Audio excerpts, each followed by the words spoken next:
महाभारत के युद्ध में कर्ण और अर्जुन आमने सामने लड़े थे। कर्ण के पास परशुराम द्वारा दिया गया विजय धनुष था, तो अर्जुन के पास मयासुर या अग्निदेव द्वारा दिया गया गांडीव धनुष।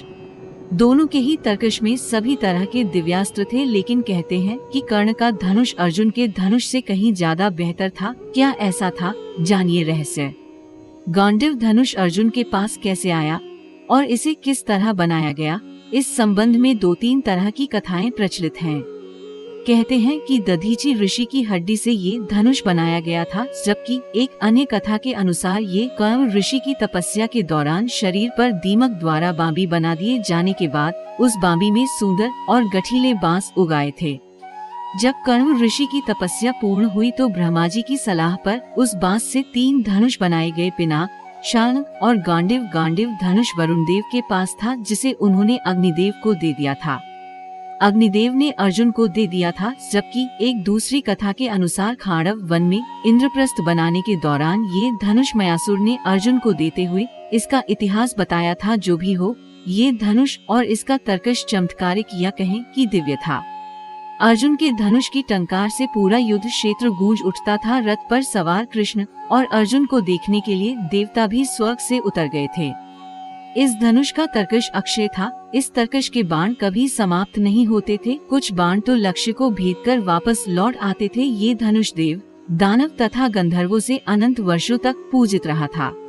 वह किसी शस्त्र से नष्ट नहीं हो सकता था तथा अन्य लाख धनुषों का सामना कर सकता था। जो भी इसे धारण करता था उसमें शक्ति का संचार हो जाता था। अर्जुन इस धनुष के बल पर पाशुपतास्त्र, नारायणास्त्र और ब्रह्मास्त्र छोड़ सकते थे।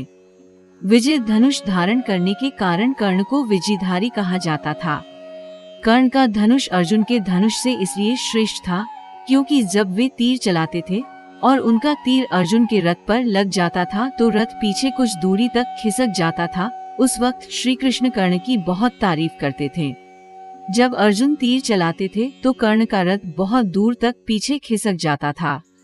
अर्जुन ने श्री कृष्ण से पूछा कि मेरे तीर से कर्ण का रथ बहुत दूर तक चला जाता है, जबकि उसके तीर से मेरा रथ कुछ कदम ही जाता है, फिर भी आप मेरी नहीं उस कर्ण की क्यों तारीफ करते हैं? इस सवाल के जवाब में श्री कृष्ण कहते हैं कि तुम्हारे रथ पर हनुमान जी स्वयं विराजमान हैं और मैं भी बैठा हूँ, फिर भी कर्ण के तीर में इतनी क्षमता है कि वह हमारे रथ को कुछ कदम पीछे धकेल देता है। सोचो, यदि हनुमान जी और मैं इस रथ से उतर जाएं तो क्या होगा? अर्जुन उनकी बात समझ जाता है।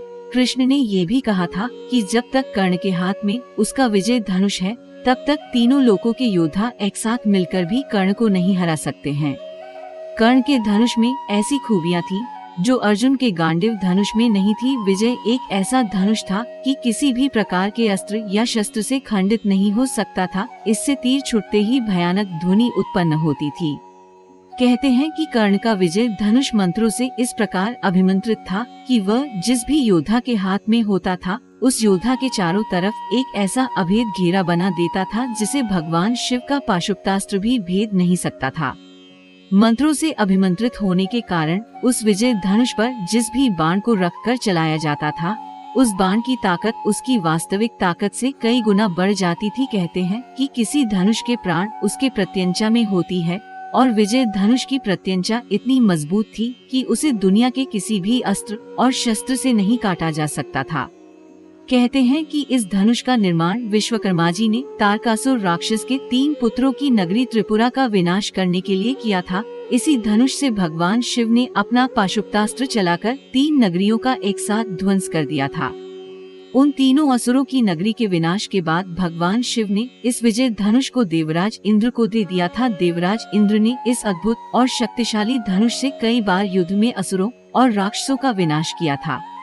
बाद में परशुराम ने हयवंशी क्षत्रियों के विनाश के लिए भगवान शंकर की तपस्या कर उनसे ये धनुष मांगा तो भगवान शंकर ने इस धनुष को इंद्र से लेकर परशुराम को दिया था।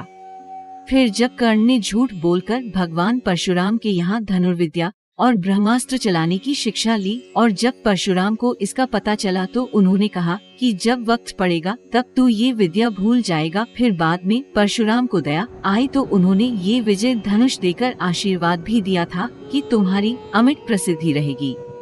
कर्ण को महाभारत में तब तक नहीं मारा जा सकता था जब तक कि उसके हाथ में वह धनुष था। कहते हैं कि महाभारत युद्ध के 17वें दिन जब कर्ण कौरवों की सेना का सेनापति था, तब उसने अर्जुन से युद्ध करने के लिए पहली बार अपना विजय धनुष हाथ में उठाया था। पूर्णविराम कर्ण और अर्जुन का भयानक युद्ध हुआ, लेकिन युद्ध का कोई परिणाम नहीं निकल रहा था, बल्कि अर्जुन के सारे प्रयास विफल होते जा रहे थे। ऐसे में श्री कृष्ण ने एक कीचड़ भरे गड्ढे की ओर अपना रथ मोड़ दिया। कर्ण के साथ ही शल्य ने भी अपना रथ उस रथ के पीछे पीछे चला दिया। कर्ण के रथी को वह कीचड़ का गड्ढा नहीं दिखाई दिया और उसका रथ उस गड्ढे में फंस गया। तब कर्ण अपने धनुष को रथ में ही छोड़कर गड्ढे में फंसे रथ के पहिए को निकालने लगे। बस यही वक्त था जबकि श्री कृष्ण के कहने पर अर्जुन ने निहत्थे कर्ण पर तीर चला दिया। भगवान श्री कृष्ण इस बात को जानते थे कि यदि ये मौका चूके तो फिर अर्जुन को बचाना मुश्किल होगा। इसीलिए उन्होंने ये कठिन फैसला तुरंत ही लिया, जो कि युद्ध के नियमों के विरुद्ध था। वैसे भी सबसे पहले तो युद्ध के नियम कौरवों ने ही तोड़े थे, निहत्थे अभिमन्यु को मारकर। पूर्णविराम इति महाभारत कथा।